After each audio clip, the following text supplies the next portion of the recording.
Narcissistic, organizing gate, false reality, object use, and the collapse of mutuality. The narcissist is not best understood as someone who manipulates, nor are they best understood through isolated traits, internet checklists, or moral descriptions alone. The narcissist is best understood as a person whose organizing gate cannot stably mediate reality without defensive distortion. That is the beginning point, because long before the behaviors emerge, before idealization, devaluation, triangulation, projection, projective identification, withdrawal, or control, there is already a deeper structural problem underneath them. The self cannot remain psychologically coherent in ordinary mutual reality. The narcissistic personality is therefore not simply organized around vanity or selfishness, as popular culture often suggests.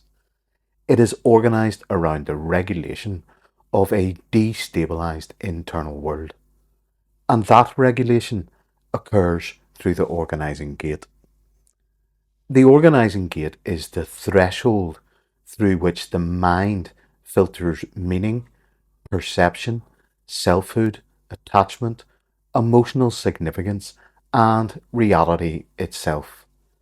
It is the mediating structure that allows a person to remain coherent across contradiction, disappointment, limitation, separateness, frustration, and time.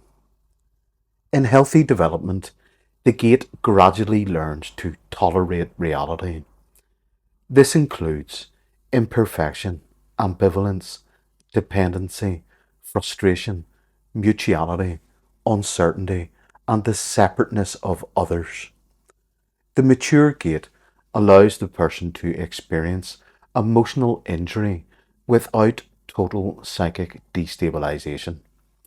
The self remains continuous even when wounded. But in narcissistic organization, something fundamentally different occurs.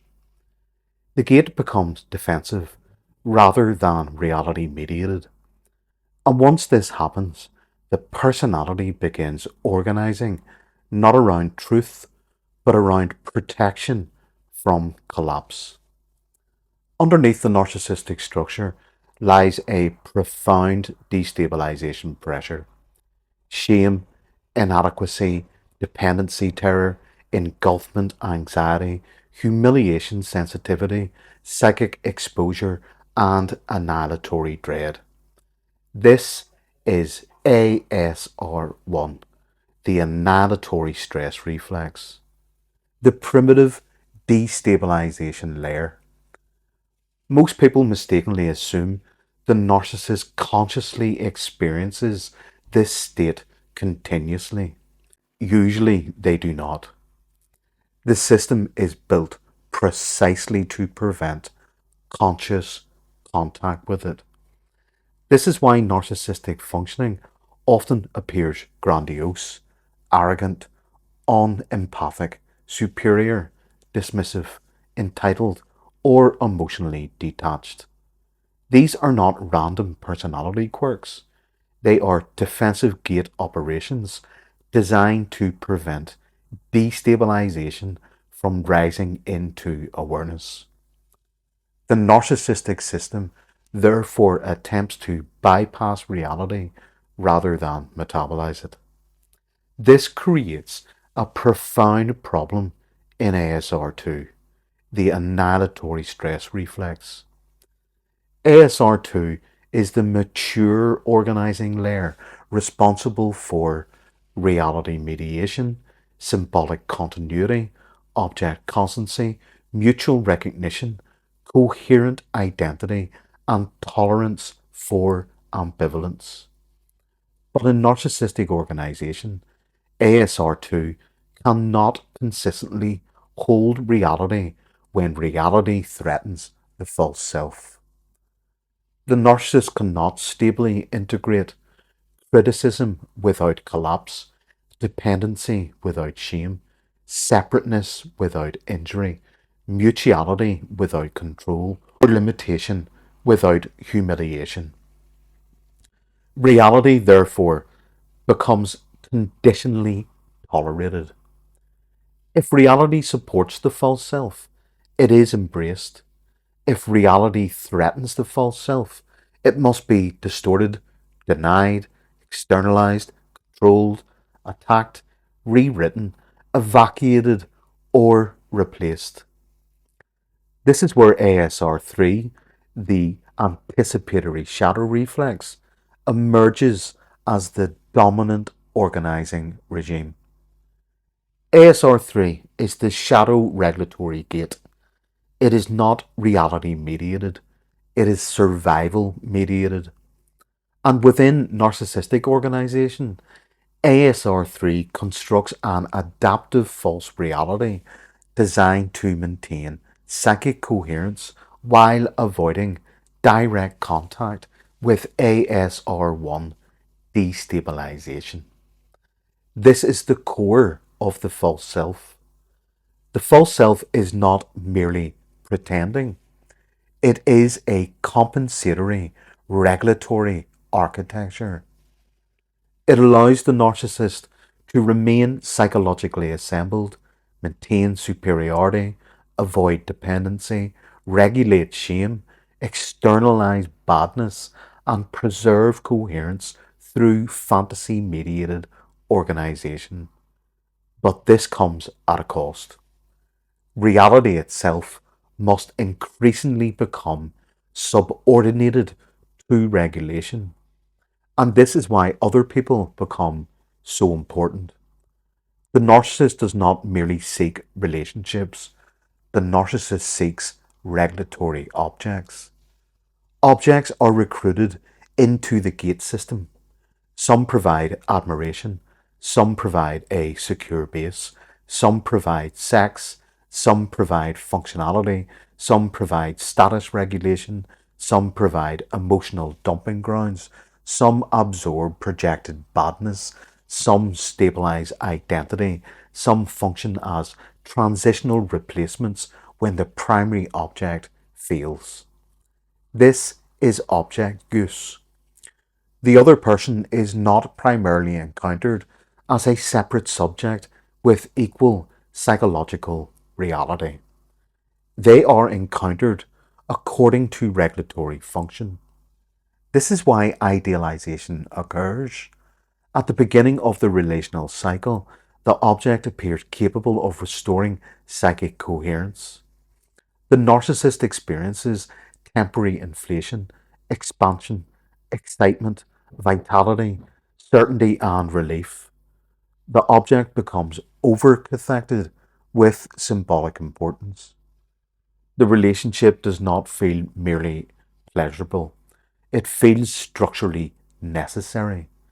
The object now participates in stabilizing the narcissist's organizing gate.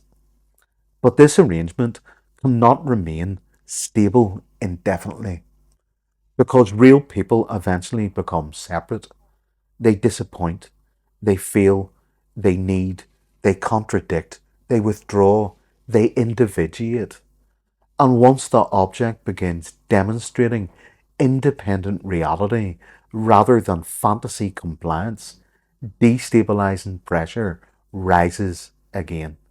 This is devaluation. Devaluation is not simply cruelty, it is defensive gate correction. The object is now being downgraded because the object can no longer sustain the false regulatory reality required by ASR3. The narcissist therefore attempts to reduce destabilization through projection, projective identification, blame, contempt, withdrawal, rewriting history, emotional invalidation, triangulation, superiority, or psychic evacuation. The object must become bad so the gate can preserve the false self from collapse. If destabilization becomes too great, discard may occur. Discard is not merely abandonment, it is defensive expulsion of a destabilizing object from the regulatory field. The object is no longer restoring coherence. The object is now threatening coherence. So the system attempts removal. But because the narcissistic gate lacks stable internal object constancy, the expelled object often remains psychologically unfinished. This is why re-idealization, hoovering, or recycling frequently occur. The object may again become useful if regulatory conditions change. Everything, therefore, revolves around gate stability, not love in the mature mutual sense, not intimacy in the reciprocal sense, not reality in the shared sense, but regulation. This is why the survivor often leaves the relationship profoundly destabilized, because they were not participating in ordinary mutual attachment alone. They had gradually become integrated into another person's regulatory gate system. And when rupture occurs, collapse follows. The survivor attempts to understand the behaviours, but underneath the behaviours lies the deeper structure. A personality organised around defensive reality distortion in order to avoid destabilisation of the primitive self. This is the narcissistic organising gate. And once this is understood, the focus of recovery begins to shift. The question stops being, how do I finally understand them completely? And becomes, how do I restore my own gate, my own reality mediation, and my own authorship after being absorbed into another person's defensive system? That is the beginning of true recovery. Peace out. Loads of love.